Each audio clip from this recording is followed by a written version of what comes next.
Use two coordinating papers and an angle gradient to add focus to your scrapbook page.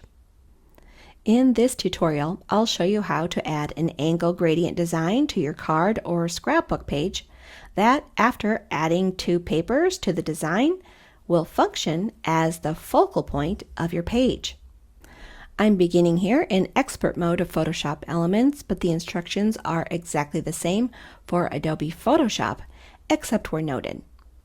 The first thing you'll want to do is to create a new blank document at 300 pixels per inch with a white background. I'm using a document that's 12 by 12 inches, but another great option would be a 4 by 6 inch document for a greeting card. I'll show you an example of this at the end of the video.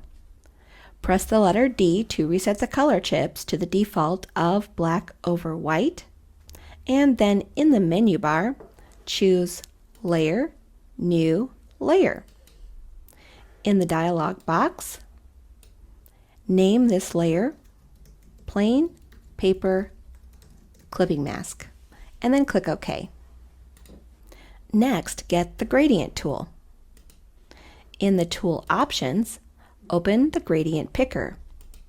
Then open the drop-down menu and choose Default. In Photoshop, you'll want to just open the Basics folder.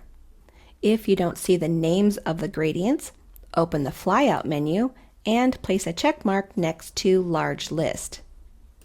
Then double-click on the Foreground to Transparent gradient. Set the mode to Normal, the opacity to 100%, uncheck Reverse, but check Transparency and Dither. We'll talk about what these settings mean in just a second. Then click on the Angle Gradient icon. In Photoshop, you'll also want to set the method to Classic. Now on the document, click and drag a line from the center of the document over to the left edge. To maintain a precise horizontal line, hold down the Shift key while you click and drag. Now here's a couple things to note about this gradient. The length of the line that you draw is not important. You can click and drag a very short line or a very long line and you'll get the same results.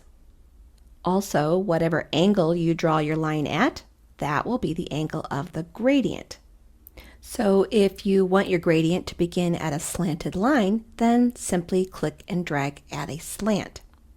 As far as the direction of the gradient, with these settings, you will always get a clockwise gradient that starts with 100% opacity of pixels and goes clockwise to a 0% opacity of pixels. If you want a counterclockwise gradient, then you would want to check Reverse in the Tool Options before drawing the line.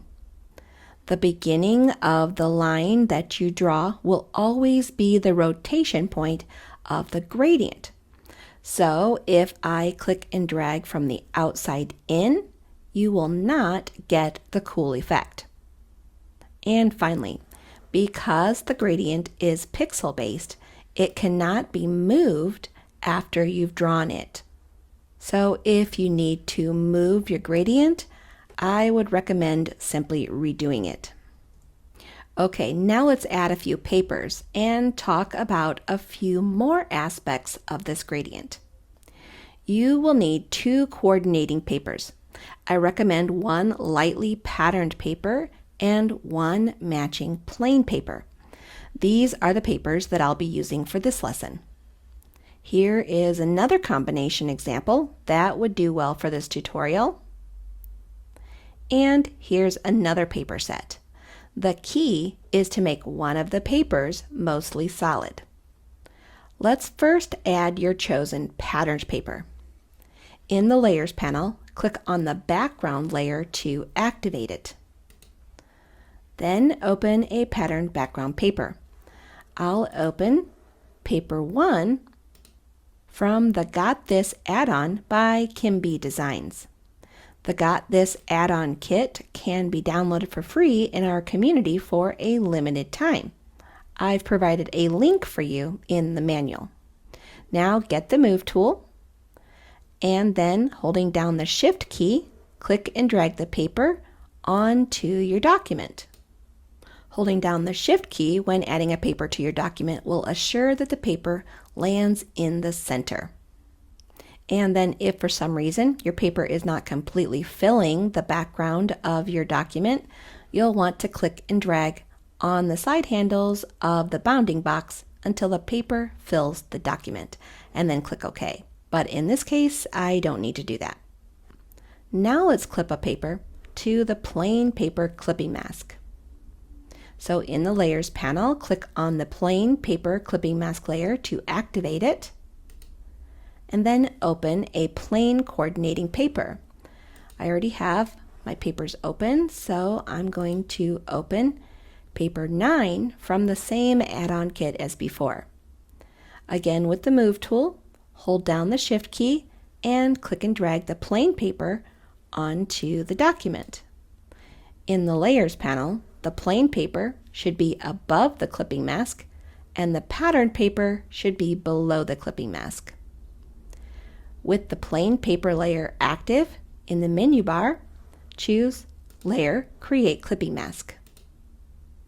And now you get a better idea of what that angle gradient is doing, going from 100% opacity all the way around clockwise to 0% opacity. Next, let me show you how to use this design as the focal point of your page. You'll want to capitalize on this pivot point, and then on these high opacity pixels.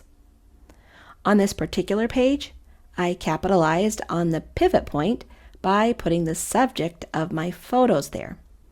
And I capitalized on the high opacity pixels by putting the title, elements, and journaling where it would not be swallowed up by the pattern.